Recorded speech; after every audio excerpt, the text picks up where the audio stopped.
Hello gin lovers and welcome back to No Nonsense Gin Reviews with me, Bobby Freeman. Now then, we have a little bit of a weird one for you today. My old mate Adam Daly has been on, one of my subscribers, and he's been very good at recommending stuff in the past. Now he's recommended this little fellow for us because this, not a lot of you will have heard of this one. This is JJ Whitley Nettle Gin. That's right, Nettle Gin. So I've not heard of this one before. I mean, it's not to be confused, by the way, with Whitley Neal, of course, over here. This is JJ Whitley, a completely different Whitley family, or they might be related. I don't know. I haven't looked into it. Maybe I should have, but I'm sure someone will let me know. So this is a nettle flavored gin. Usually when I'm interviewing, I keep saying interview. Usually when I'm reviewing these gins, you've got an idea. I mean, that one was blood orange, that one is rhubarb and ginger, that one was, I don't know what that one was, that's not a very good example. That's the Labrador gin, very nice by the way, by Percy. But usually you've got an idea perhaps what they're going to taste like. Even if there's too many botanicals, you know what gin tastes like. However, I can honestly say, without a shadow of a doubt, I have never ever eaten a nettle before. When it says nettle, I assume it means the stinging leaf that always seemed to sting you when you're a child. But I seem to remember when I was younger, my granddad did make nettle. What did he make? Nettle wine, not metal wine. That's something else. So I guess it's not the strangest thing. I feel like I'm babbling a little bit because I'm kind of perplexed. But there's not much about this because there doesn't really seem to be a website for it. This is just like the generic brand company that owns this gin. I've just put a little bit about it on their website. So all I've got is Nettle Gin, a rediscovered classic inspired by British gardens and hedgerows.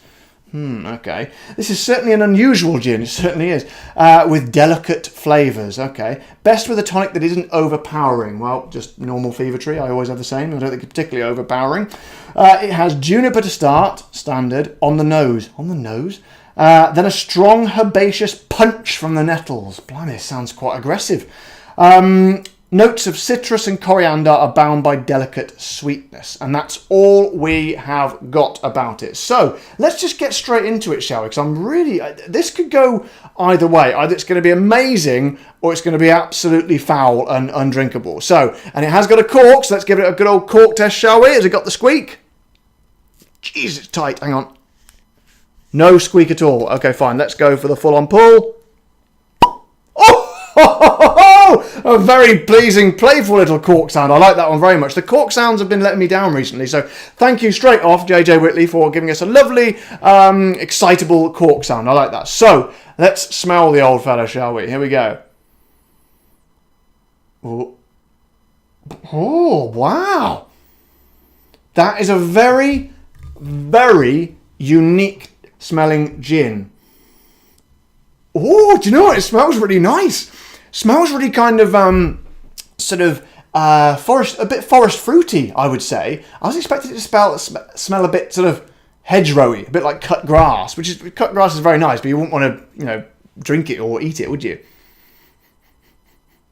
Oh, it's a very unique kind of earthy but sweet, and yeah, this sort of foresty, fruity flavour that keeps coming through. So this is amazing. Oh, I'm just going to get it straight in the glass, I think. Right, okay, here we go.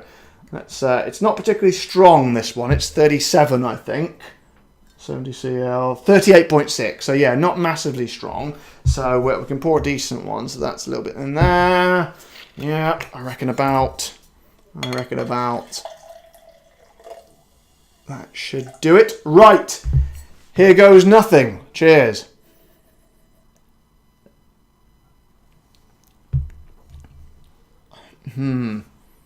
Yeah. It's okay. Yeah, it's certainly very different. I'll give it that. Let's have a go. It always takes 2 or 3 goes to settle into it, as I've said before. So let's just take that one as the practice go. There's number 2.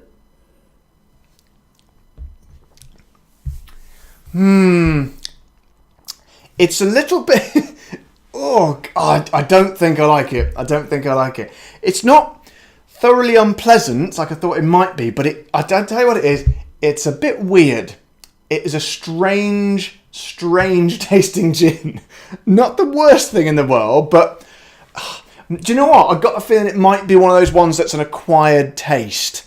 It's just so out there. It's a bit of a shock to the system. Let's have number 3. See what that does. It's very perfumey. A little bit kind. I don't know if you ever tried Monkey 47. To me, that's quite an expensive gin. That one. It comes in a very tiny bottle, and it's got 47 botanicals in it. And some people absolutely love it. I find it a bit like pot puree, a bit sort of old lady's perfume sort of flavour. And we're not quite there with that, but we're in that sort of moving into that old fat auntie's perfume sort of territory, if you know what I mean. The smell now in the glass is very, very, very hedgerow. It's got sort of a sense of sort of mashed up leaves, that aroma you might get. I'm not sure it's a really good flavour for a gin. I mean, oh, blimey. Yeah. Some people, I always encourage people to put the comments below in the section below. But this one, if you're watching this, please get it's only £16. That's a good thing about it. 16 quid. That's really cheap for gin. You can buy it on Amazon. I got it delivered the next day. Please, I'm really interested to hear your guys' thoughts on this one, because this is a real talker. This is one to talk about, and this is going to divide opinions. Some people are going to absolutely love this. Some people will hate it, and some people will probably be a little bit like me, in the middle, but leaning towards and not really liking it, but finding it genuinely curious. It's a bit of an enigma to drink. So, oh man, do you know what this is? It's absolutely thrown me, this one, because it's so out there. I really don't know what to think. At the moment, I'm kind of thinking, I don't know, but you know what? I'm not going to chuck it away or anything. I never would anyway. When I get a surplus, I always just give them away to my neighbours. But so neighbours, if you're watching, you might be getting this one.